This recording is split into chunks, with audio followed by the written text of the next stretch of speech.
Time ضائع نہیں کر سکتے.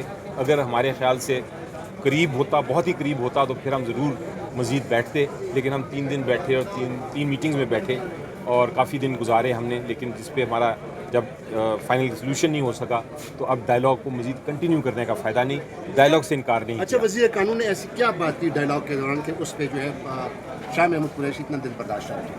نہیں دیکھیں, ان کو یہ تو ڈائلاگ میں جو ہوتا ہے, جب آپ بات کر رہے ہوں, بات چیت کر رہے ہوں, اس میں آپ کوئی کچھ کہتا ہے, کوئی کچھ کہتا ہے. میں نے ہو سکتا ہے کوئی غلط باتیں کی ہوں یا جس سے کسی دوسرے کو رنجش ہوئی ہو, وہ ایسی کوئی بات نہیں تھی رنجش کی. انہوں نے صرف یہ بتایا تھا کہ جب مذاکرات ہو رہے تھے تب ہر قسم کی ڈسکشن ہو رہی تھی, ہر کوئی پوائنٹ آف ویو بتا رہا تھا. ایک ان کا پوائنٹ آف ویو تھا پی ڈی ایم کا, جو انہوں نے بیانیہ بنایا ہوا ہے اپنا ججمنٹ کے بارے میں. ایک ویو پوائنٹ ہمارا ہے اور ایک وہ ویو پوائنٹ ہے جو آئین اور قانون کہتا ہے ججمنٹ کے بارے میں.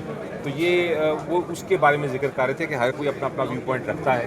میرا مثلاً ویو پوائنٹ بڑا کلیئر ہے, اور وہ یہ ہے کہ, اور یہی عدالت کا فیصلہ ہے کہ جب سپریم کورٹ ایک فیصلہ کر دے اور سپریم کورٹ کہہ دے کہ یہ ہم نے فیصلہ کر دیا ہے اور یہ 3-2 میجورٹی سے ہے, تو پھر کسی کو حق نہیں پہنچتا کہ وہ اس کو ڈبیٹ میں لے کے آئے یا اس کو کہے کہ نہیں یہ 3 اور 4 کا فیصلہ ہے.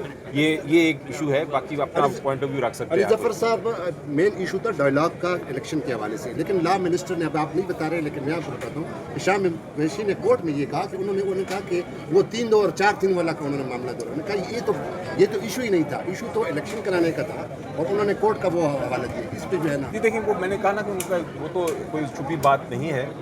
جو پی ڈی ایم اور ان کی الائنس کا موقف ہے وہ تو آپ واضح سنتے ہیں. جو 4 تاریخ کا فیصلہ ہے اس کے بارے میں وہ کہتے ہیں 4-3 کا فیصلہ ہے. ہم کہتے ہیں, ہم شروع سے ہی کہہ رہے ہیں کہ یہ 3-2 کا فیصلہ ہے.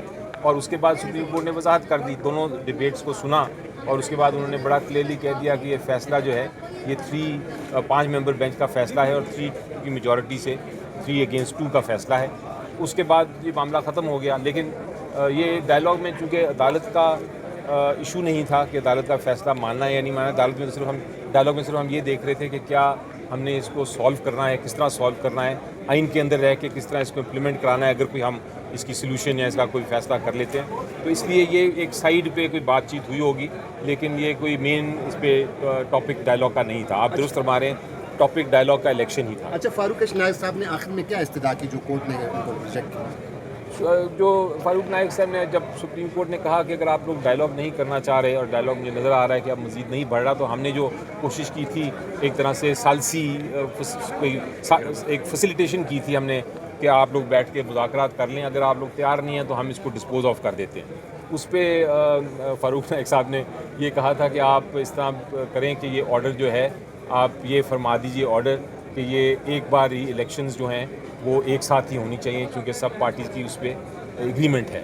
تو وہ تو ایسی جو استدعا کرنا ہے وہ میرا خیال ہے بے معنی ہے, کیونکہ عدالت نے تو آلریڈی فیصلہ کر دیا ہوا ہے 4 تاریخ کا, جس کا ریویو بھی ڈیٹ کا. تو اب اس کو اس طرح ایک اسٹیٹمنٹ دے کے کہنا کہ آپ اس کو تبدیل کر دیں, کوئی میرا خیال ہے بات بے معنی لگتی ہے. سر, عدالت کی پروسیڈنگ بہت زیادہ لانگ ہو رہی ہے, زیادہ ٹائم لے رہی ہے, اور ختم ہو گیا جی آج. جو 14 تاریخ ہے وہ بھی بہت قریب ہے اور الیکشن ہوتے ہوئے نظر نہیں آ رہے. تو یہ جو آرڈر سپریم کورٹ نے کی ہے اس کا کیا بنے گا؟ الیکشن ہوتے ہوئے آپ کو نظر آ رہا ہے؟ وہ کورٹ نے آج کہہ دیا تھا کہ ہم اس کو امپلیمنٹ کرائیں گے, اور انہوں نے کہا ہے کہ ہم نے تو پہلے فیصلہ کر دیا ہوا ہے. اور آپ اگر ایک بھی آرڈر پڑھیں اس کیس میں بھی, تو آخری لائن میں لکھا ہوا ہے کہ یہ ہمارا کیس جو ہے, جو ہمارا ججمنٹ ہے 4 تاریخ کی, وہ امپلیمنٹ ہوگی.